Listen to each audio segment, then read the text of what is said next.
Ukraine-Russia war, Ukraine authorities discover mass grave in Izyum. In a pine forest at the edge of Izyum, the stench of death filled the air as a mass exhumation got underway. The earth is giving up its secrets.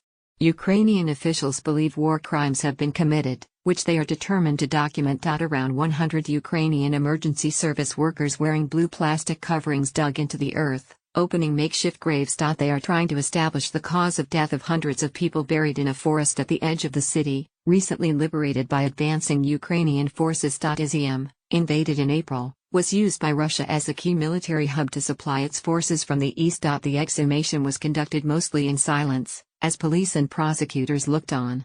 One officer put his head in his hands. Another walked away. Kharkiv Regional Prosecutor Alexander Ilyankov says there is no doubt war crimes have been committed here. He said almost everyone died because of Russian soldiers.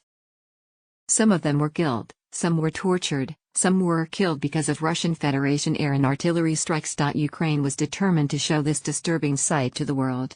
Convoys of international journalists were brought to watch on. The burial ground, beside an existing cemetery, contains row after row of graves, marked by crude wooden crosses. Names were written on a few, but most were marked only by a number.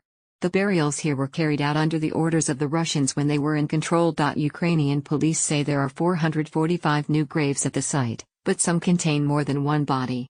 It's unclear how all of them died. Many are said to be civilians, women and children among them. Prosecutors say some were killed by Russian shelling and others were victims of a Russian airstrike on an apartment block in March, in which 47 people were killed. Ukraine-Russia war, Ukraine authorities discover mass grave in Izyum.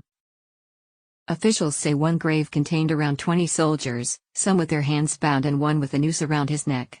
The body of a man in military uniform was exhumed and zipped into a white body bag. As the graves were opened, there were sporadic explosions in the distance as the security forces worked to demine the area. 72-year-old Hori came to the burial site today to see the grave of his wife, Ludmila.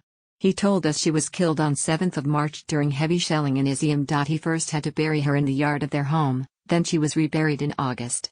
Now her remains will be disturbed once again. It's only now, since the Russians have been pushed out, that Ukraine can carry out detailed investigations here, and can determine how many victims the occupiers left behind. A woman who lived opposite the forest told us Russians' troops had kept locals away from the cemetery. A local man named Maxim appeared at the burial site, asking journalists to record his account of torture. He said he was detained by the Russians in early September, and released by Ukrainian forces when they arrived in Izyum last Saturday, 10th of September. He showed us the marks on his wrists caused by handcuffs, and said he had been subjected to electric shocks. A senior advisor to Ukraine's President Volodymyr Zelensky told the BBC evidence of torture was found in some areas recently retaken by Ukrainian forces. We saw wildly frightened people who were kept without light, without food, without water, and without the right to justice, Mihailo Podolyak said. Kharkiv prosecutor Mr. Ilyankov said several similar burial sites had been found in areas recently retaken by Ukrainian forces.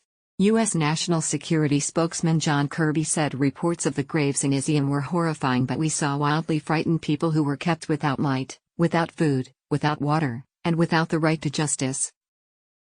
Ukraine-Russia war, Ukraine authorities discover mass grave in Izyum. We're going to continue to actively support efforts to document war crimes and atrocities that Russian forces commit in Ukraine and to assist national and international efforts to identify and hold Russians accountable, he added. French President Emmanuel Macron condemned in the strongest possible terms what he described as we're going to continue to actively support efforts to document war crimes and atrocities that Russian forces commit in Ukraine and to assist national and international efforts to identify and hold Russians accountable. Committed in Izyum. British lawyer Nigel Pouvois, who specializes in the prosecution and investigation of major international and transnational crime and who has just returned from Izyum, told the BBC's NewsHour he would not be surprised if the exhumations revealed evidence of war crimes. I think that the early signs at the moment, although it's very very early, is that some of the bodies have died from shelling or malnutrition and a lack of health care, he said.